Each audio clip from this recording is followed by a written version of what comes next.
What is the saddest video game you have played and why? Among the Sleep.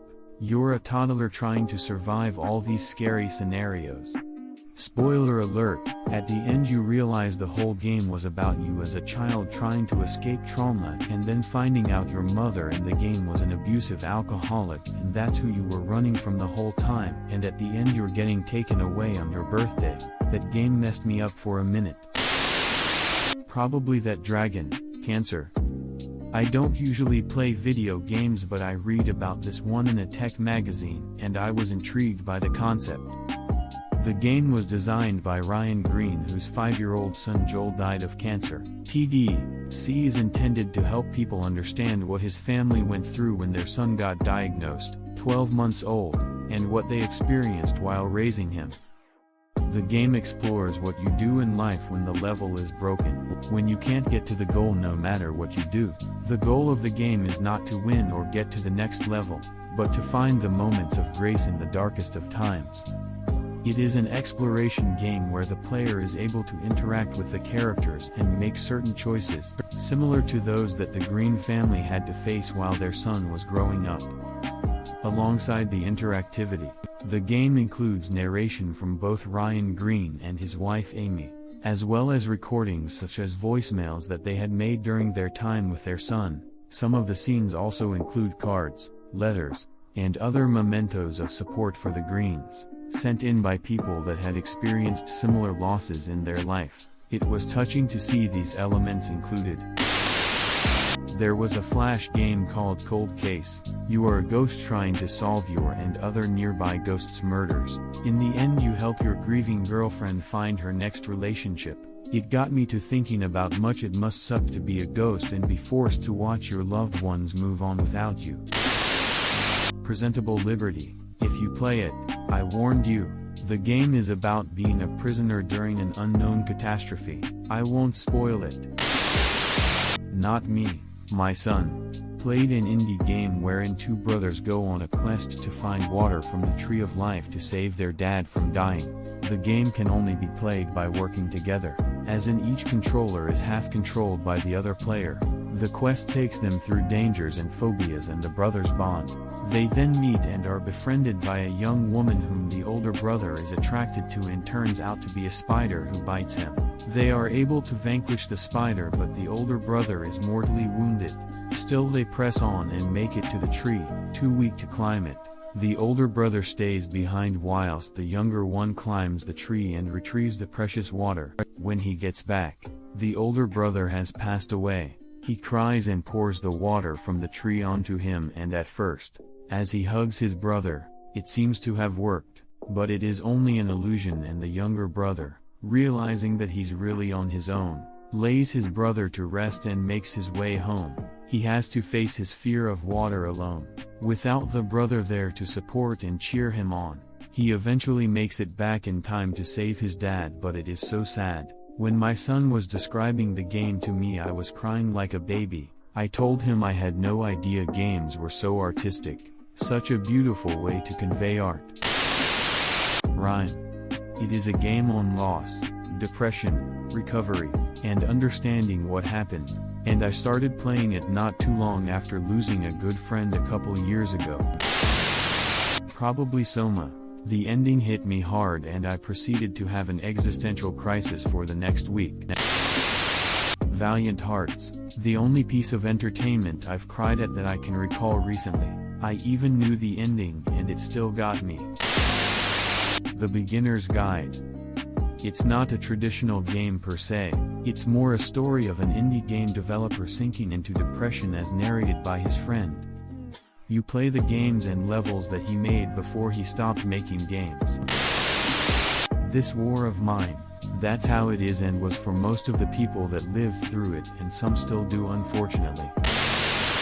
At the end of the first Walking Dead game, wouldn't say it was massively sad, just only thing I can think of at almost 2:30 a.m.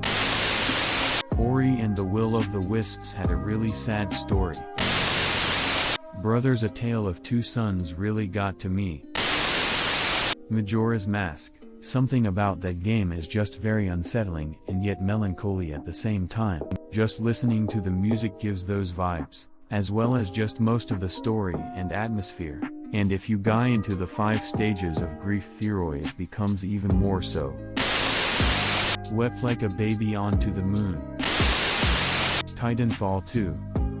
Damn that Protocol 3, protect the pilot. To the moon. 4 hours indie game about an old man on his deathbed trying to fulfill a childhood promise. It's a story about trauma and love and memories, and it uses the video game medium so well to tell it, with just the occasional joke to keep you from immediately killing yourself. Part of its power probably comes from the music, some really hard-wrenching piano songs in there. Just came out on Switch or Steam. Mother 3, not gonna tell you why. Play it. FF10 from Xanarkand to the end, knew what was coming but still hit deep.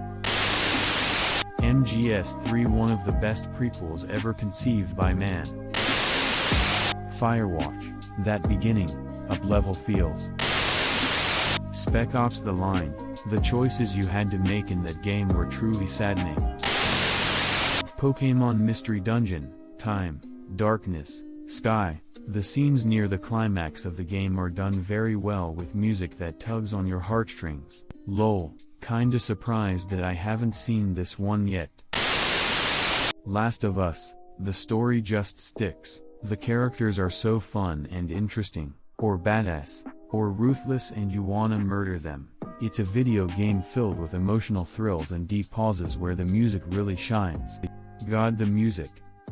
This War of Mine. Such a different game, so hard to describe what it means to become those everyday people stuck in the middle of a war zone, what your decisions mean and how hard it is to remain human when so much inhumanity surrounds you.